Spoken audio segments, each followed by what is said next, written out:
Assalamualaikum warahmatullahi wabarakatuh. Saya mau baca buku Belajar Berjiwa Besar. Sambil baca, siapa yang mau ikut dengerin apa isinya, apa yang ada di buku ini yang akan saya baca. Mari sama-sama baca. Saya langsung saja ke bagian sabar. Makna sabar oleh Abu Thalib Al-Makki.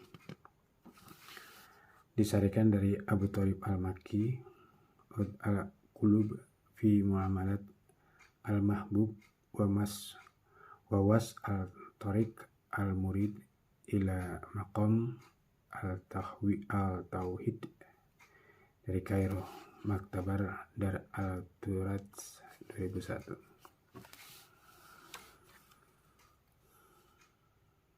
Sabar adalah kekuatan untuk mengendalikan jiwa agar tidak mengikuti hawa nafsu.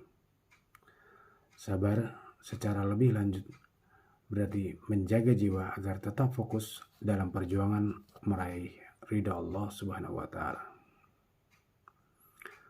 Seorang hamba harus berjuang menghadapi semua cobaan, karena tingkat cobaan yang akan dihadapinya pasti setingkat dengan keseriusannya berjuang meraih ridha Allah. Kendalikanlah hawa nafsu, berjuanglah agar jiwamu istiqamah meniti jalan ketaatan. Bersabarlah melawan tabiat jelek nafsu yang hanya akan mendorongmu bersikap buruk di hadapan Allah. Bersabarlah sehingga hubunganmu dengan Allah lebih baik. Sabar juga memiliki beberapa makna lain. Sabar merupakan ketabahan untuk meredam gejolak nafsu dan keteguhan jiwa untuk senantiasa mengabdi kepada Tuhan. Bentuk perjuangan yang harus kau lakukan adalah memalingkan diri dari nafsu, menutup hati dari bisikannya, serta bertahan memperkuat diri dari rayuan musuh dan godaan duniawi. Setiap saat engkau harus bersabar dengan cara mencegah jiwa dan raga agar tak bersikap dan berbuat berdasarkan nafsu.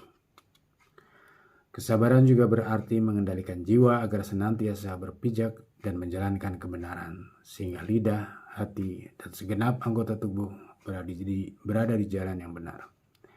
Karena itu, Allah menyebut orang yang beriman, yang beramal soleh sebagai orang sabar. Dia Subhanahu wa Ta'ala juga mensyaratkan agar mereka melakukan kebaikan dengan sabar. Allah menegaskan bahwa semua manusia merugi kecuali orang yang menjalankan kebenaran dan orang yang bersabar. Dia Subhanahu wa Ta'ala mengukuhkan keutamaan sabar dan menyuruh manusia untuk saling berwasiat agar terus bersabar. Makna lain kesabaran adalah memusatkan seluruh jiwa dalam ibadah kepada Allah Subhanahu wa Ta'ala, serta meridhoi rezeki yang diterima atau qanaah. Sabar juga berarti tidak menyakiti orang lain. Inilah bentuk kesabaran orang-orang yang adil. Sebagaimana disebutkan dalam firman-Nya, sungguh Allah menyuruhmu berlaku adil. Quran Surat An-Nahl ayat 90. Sementara kesabaran dalam menghadapi perlakuan buruk orang lain adalah kesabaran orang yang baik. Sebagaimana dikatakan dalam firman-Nya, dan berbuat baik. Quran Surah An-Nahl ayat 90. Setiap mukmin juga dituntut untuk bersabar, sabar dalam berinfak dan menunaikan hak kepada orang lain. Inilah kesabaran orang yang suka berinfak. Sebagaimana disebutkan dalam firman-Nya, memberi kepada kaum kerabat dan melarang perbuatan keji, mungkar, dan permusuhan. Dia memberi pengajaran kepadamu agar kamu dapat mengambil pelajaran. Quran Surah An-Nahl ayat 90. Sabar juga meliputi makna tidak melakukan kekejian, seperti perbuatan yang dapat merusak ilmu dan iman. Tidak melakukan kemungkaran, yaitu semua perbuatan yang terlarang. Tidak berlebih-lebihan, seperti yang berangan-angan, melampaui batas, menyombongkan diri, dan bersikap boros. Kita juga dituntut bersabar menunggu balasan dan menghadapi cobaan seraya tetap bertawakal kepada Allah Subhanahu wa Ta'ala. Sebagaimana firman-Nya, kami sungguh akan bersabar terhadap gangguan yang kamu lakukan kepada kami. Hanya kepada Allah orang yang bertawakal itu berserah diri. Quran Surah Ibrahim ayat 12. Orang yang mampu bersabar niscaya dapat mengendalikan jiwanya agar selalu bertakwa kepada Allah Subhanahu wa Ta'ala. Takwa adalah istilah yang meliputi semua kebaikan. Jadi, sabar dalam pengertian ini adalah sabar melakukan semua perbuatan baik. Ketika seorang hamba mampu melakukannya, berarti ia termasuk golongan muhsinin atau orang yang melakukan kebaikan. Sebagaimana diungkapkan dalam firman-Nya, siapa yang bertakwa dan bersabar, sungguh Allah tidak menyia-nyiakan orang yang berbuat baik. Quran Surah Yusuf ayat 90.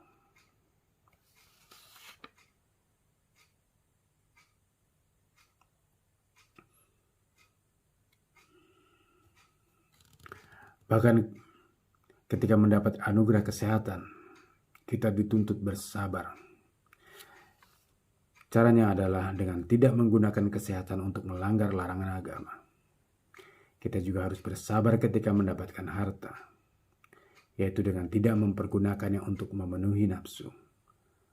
Dan kita harus bersabar saat mendapat nikmat dengan cara tidak mempergunakan nikmat itu untuk bermaksiat kepada Allah Subhanahu wa Ta'ala. Ketika ditimpa musibah, kita dituntut bersabar dengan cara merahasiakan musibah itu, serta tidak berkeluh kesah. Inilah wujud kesabaran yang indah.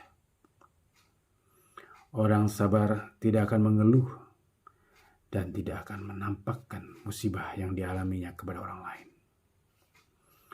Dalam sebuah riwayat, Ibnu Abbas berkata, dalam Al-Quran, kata sabar meliputi 3 bentuk. Sabar mengerjakan kewajiban, sabar menjauhi larangan, dan sabar ketika mendapatkan musibah, tepatnya pada awal-awal terjadinya. Sikap sabar menuntut kita merahasiakan perbuatan baik yang kita lakukan, serta menahan diri dari senda gurau. Merahasiakan kebaikan dan menyembunyikan sedekah yang kita berikan termasuk sikap mulia. Cara itu akan melindungi amal soleh kita agar tidak rusak oleh riya, sehingga kita lebih dicintai Allah. Makna sabar yang lainnya adalah tabah menjalani dan menyembunyikan kemiskinan. Makna ini meliputi ketabahan menjalani ujian berupa kesempitan dan kekurangan. Inilah kesabaran yang dilakukan oleh para zahid yang meridhoi setiap ketetapan Allah Subhanahu wa Ta'ala. Termasuk sabar adalah mampu menyingkirkan kemalasan, bersikap rendah hati, merasa bukan siapa-siapa di hadapan Allah, mengutamakan akhirat dibanding dunia, rajin ibadah kepada Allah, tidak membangkangnya, tidak menyekutukannya dengan apapun, serta memasrahkan diri kepadanya. Terakhir, kita dituntut bersabar dalam berjuang menghidupi keluarga kita, serta menahan emosi melihat sesuatu yang tidak disukai dalam diri mereka. Sadarilah, keluarga merupakan salah satu jalan menuju Allah Subhanahu wa Ta'ala. Bagian paling mudah dari jalan ini adalah memperhatikan mereka dengan baik. Sementara bagian yang paling sulit adalah bertawakal kepada Allah selama memenuhi kebutuhan mereka. Bagian yang sedang-sedang adalah membiayai mereka serta menahan amarah terhadap kelakuan buruk mereka. Dari Fakhruddin Al-Razi, sebuah cuplikan, keberadaan orang lain termasuk orang dekat yang ada di sekelilingmu selamanya akan menjadi ujian bagimu. Karena itu, hadapilah mereka dengan sabar. Semua sisi keberadaan seseorang merupakan ujian bagi yang lain. Cukup sekian dulu. Assalamualaikum warahmatullahi wabarakatuh.